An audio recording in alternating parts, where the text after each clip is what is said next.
Olá, boa tarde. Hoje é terça-feira, dia 1º de julho. Está começando agora mais uma edição do programa Conecta, trazendo os principais destaques aqui da Assembleia Legislativa de Santa Catarina. Eu sou Deluana Bus, jornalista da TV da Assembleia Legislativa. Aqui comigo está meu colega Paulo Miller. Boa tarde, Paulo. Boa tarde, Deluana. Boa tarde para quem acompanha a programação da TV AL. Lembrando, que a nossa programação está sendo transmitida ao vivo, em sinal aberto aqui para a Grande Florianópolis e também em Blumenau, mas você pode acompanhar toda a programação da TV AL nas nossas redes sociais. Isso, e lembrando também que o programa Conecta também é transmitido pela rádio da UDESC, que é a Universidade do Estado de Santa Catarina, nas cidades de Florianópolis, Lages e Joinville. E hoje, terça-feira, a gente começa o Conecta falando da reunião da Comissão de Constituição e Justiça, que foi realizada hoje de manhã, com análise e aprovação de alguns projetos de lei. E um dos temas abordados foi a questão da saúde mental nas escolas aqui do Estado. Paulo, você acompanhou essa reunião? Reunião hoje que teve várias matérias, pelo menos 30 matérias analisadas pelos deputados. Lembrando, Deluana, para quem ainda não está muito habituado com a linguagem do parlamento, que essas comissões elas são super importantes e elas começam a tramitar as matérias nessas comissões. Uma delas, a Comissão de Constituição e Justiça. Uma matéria que passou hoje pela manhã é da deputada Paulinha do Podemos, que cria um programa de apoio à saúde mental nas escolas. Então, a ideia é que tenha um atendimento psicológico nessas escolas e também uma participação efetiva dos pais no cuidado da saúde mental desses estudantes. Claro que agora, passando pela CCJ, o projeto vai para outras comissões antes de chegar aqui no plenário da Assembleia Legislativa. Outro projeto também que foi analisado é uma PEC de autoria do deputado Marquito, do PSOL, que é uma PEC. Quando é uma PEC, a gente está falando de uma proposta de emenda à Constituição que altera a Constituição, e aí já é um trâmite um pouquinho mais demorado e burocrático. Então, essa PEC, ela altera o artigo 184 da Constituição do Estado para poder delimitar a área de proteção aqui em Santa Catarina, proteção ambiental. Então, a ideia é que áreas laguneiras, que está descrita lá no projeto, a Serra Alta, a Serra do Mar, as serras aqui de Santa Catarina, tenham a proteção ambiental. Outro projeto que foi analisado, esse foi pedido vistas, essa PEC foi pedido vistas pelo deputado Sargento Lima, do PL. Outro projeto trata da internação humanizada de pessoas em situação de rua aqui em Santa Catarina.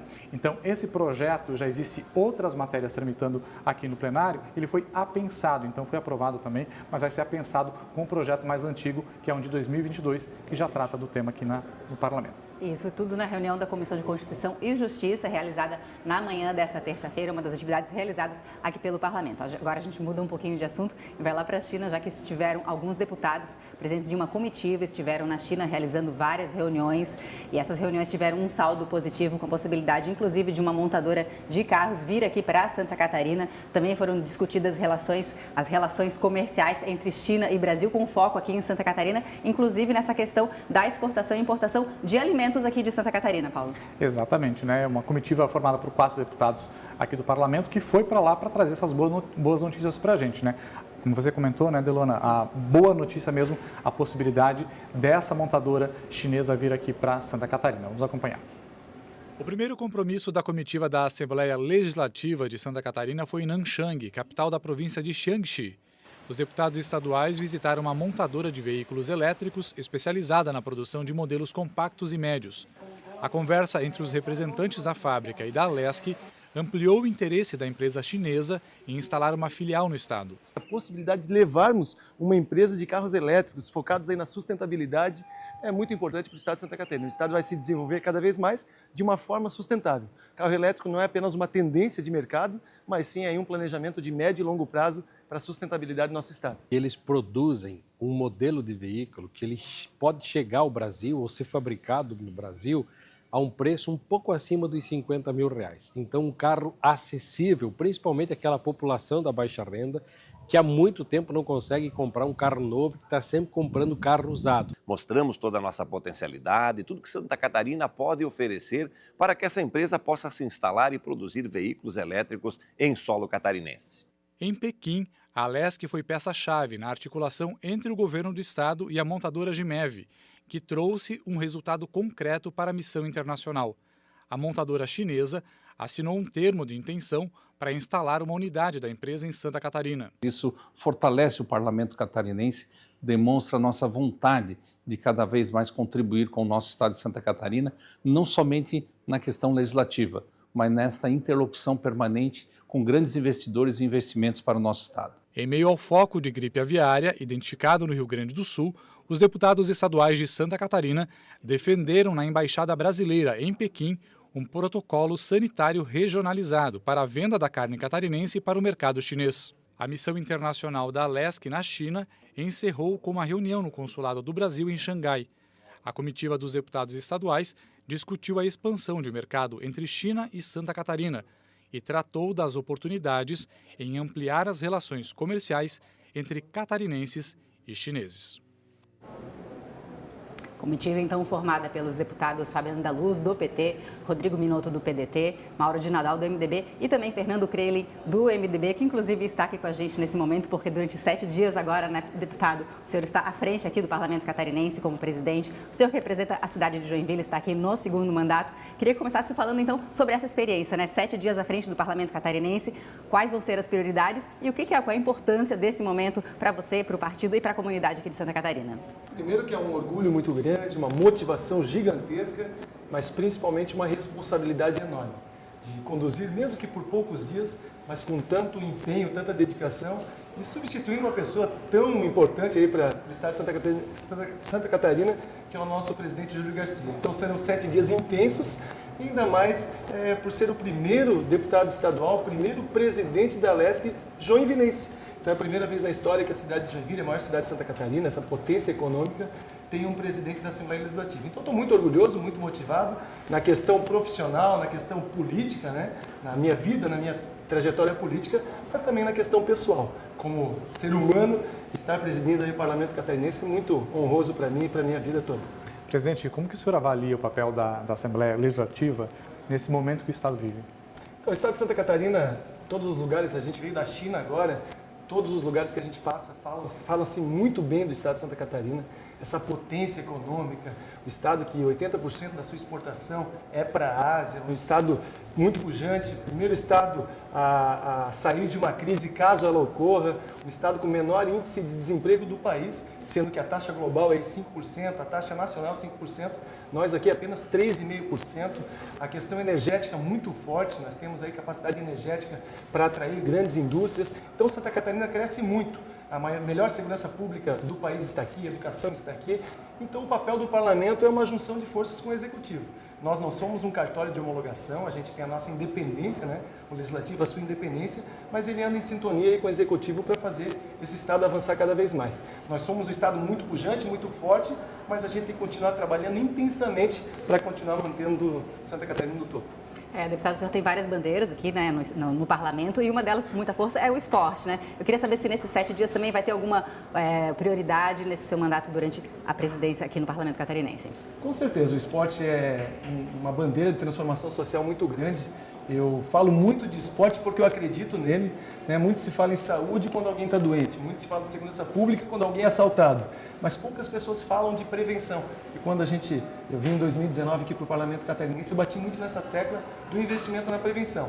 O esporte no nosso estado avançou muito, nós passamos aí barreiras importantes nos últimos anos, obstáculos importantes, nos tornamos uma referência nacional no desporto educacional, na formação de jovens atletas, no paradesporto, no alto rendimento que tem aumentado muito e grandes programas foram lançados nos últimos tempos, agora investimento de 100 milhões de reais entre Bolsa Atleta, Programa de Incentivo ao Esporte, Programa de Iniciação Desportiva Catarinense e agora, nesses 7 dias como presidente, vou focar muito nisso também, cobrar que esses editais do governo do estado avancem, né, acelerem e as comunidades esportivas, aí, os clubes, as entidades possam usufruir dessa política pública catarinense. Ok, deputado, muito obrigada então pela sua presença aqui no programa Conecta, trazendo essas novidades desses 7 dias à frente do Parlamento Catarinense e também participando de missões internacionais. Muito obrigada pela sua presença aqui no nosso programa. Obrigado pela oportunidade, estarei sempre à disposição e eu tenho certeza que serão 7 dias intensos de muito trabalho e muita dedicação. Ok, muito obrigada então, deputado Fernando Crelin, presidente aqui da Assembleia Legislativa de Santa Catarina. Agora a gente fala um pouquinho sobre o mês Julho Vermelho, que é um mês que busca estimular a doação de sangue aqui em Santa Catarina. Um momento necessário também de cobrar da população que ela possa ajudar também o próximo. Incentivar, né, Delana? Acho que essa é a palavra, incentivar as pessoas a procurarem o Hemosc, fazer a doação de sangue, até porque a gente está falando em salvar vidas, né? A nossa colega Camila Levien, ela foi lá e mostra para vocês como você de casa pode fazer para fazer essa doação de forma segura e ajudar a salvar vidas. Um ato que já era fundamental se tornou mais urgente em Santa Catarina: a doação de sangue. A estimativa do Estado é que só nos 2 primeiros meses deste ano houve um aumento de quase 10% nas solicitações de sangue se comparado com 2024, enquanto as doações cresceram apenas 6%. A demanda cresceu, a gente tem os episódios das viroses, das gripes, então as internações nos leitos também cresceram e o consumo também cresceu. A gente tem uma pequena melhora no número de doações de sangue, mas a gente precisa muito que a população colabore e venha até o Hemócio fazer a sua doação. O sangue não tem substituto. A única fonte dele é a doação de uma pessoa saudável para quem precisa. Para manter os estoques, mensalmente são necessárias milhares de pessoas, como o Adilson, doador há 15 anos. Desta vez, a doação dele foi para atender o chamado de uma família que precisava de bolsas de sangue para uma criança que está no hospital. Primeiro, a pessoa deve buscar em si mesmo o porquê que ela está na vida, o porquê que ela vive. Então, a gente tem que fazer a diferença realmente na vida das pessoas, não só na nossa vida pessoal. Então, buscar esse autoconhecimento, eu acho que ela vai ver que vai estar salvando vida, vai estar ajudando alguém e vai criar esse gosto. Eu acho que criando esse gosto, vai entender melhor o que está por trás da doação de sangue, né? Não apenas doar sangue, está doando vida, está doando ensinamento, está doando um exemplo também, né? E esse exemplo é dado pelos catarinenses para o restante do país. 2,2% da população do estado é doadora de sangue, um percentual maior que a média nacional, que é de 1,4%. O estado é também referência no incentivo à doação. Existem pelo menos 3 leis que oferecem benefícios para os doadores, como a que dá meia entrada em eventos culturais, isenção da taxa em concursos públicos e até prioridade em atendimentos de saúde. São só 45 minutos para salvar até... É muito simples e nós vamos fazer isso juntos a partir de agora. Ao chegar, você preenche um pré-cadastro com dados básicos, como data de nascimento, endereço, e-mail. E para os iniciantes como eu, é o momento que passamos a fazer parte desta comunidade do bem. Carteirinha de doadora. Muito obrigada. Essa é a minha primeira carteirinha. Eu preciso de mais 4 doações para elevar o nível. Daí eu vou para bronze, podendo chegar até o black. Mas até chegar lá, é preciso cumprir algumas etapas. A segunda etapa do processo, que é a chamada pré-triagem, tem uma lista bem longa de critérios para a gente responder. Mas alguns principais para ficar atento é a questão da bebida alcoólica, que não pode beber 12 horas antes de doar, não pode estar em jejum e nem ter feito tatuagens recentemente. Também são medidas pressão, temperatura e mais alguns testes para conferir que o doador está saudável. Depois de responder todo aquele questionário, tem também mais um bate-papo com um especialista. E aqui a conversa é privada, então, tchau! Chegou a hora e é rapidinho. O processo de coleta mesmo dura de 5 a 15 minutos. São 470 ml em uma bolsa de sangue. Um gesto simples e uma vida inteira de impacto.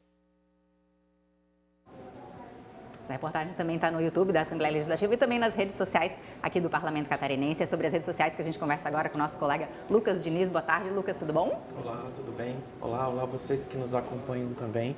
Hoje nós vamos falar no nosso destaque dos deputados. A gente vai ficar com a deputada Dirce. Ela fez uma postagem nas redes sociais dela falando um pouco sobre a alopécia ou alopecia, né?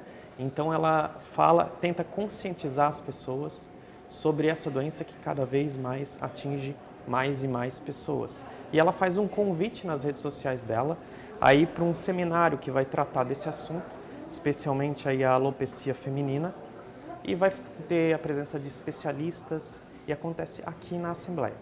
Se você quiser saber um pouco mais sobre o trabalho da Dirce, é só seguir ela nas redes sociais.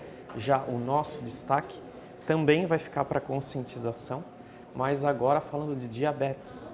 Então a gente fez uma postagem nas nossas redes sociais, um Reels, que ele fala sobre diabetes, as causas, fala quais são os tipos e também o mais importante é que ele fala sobre quais os projetos, né, que a Assembleia já fez para melhorar a qualidade de vida dessas pessoas.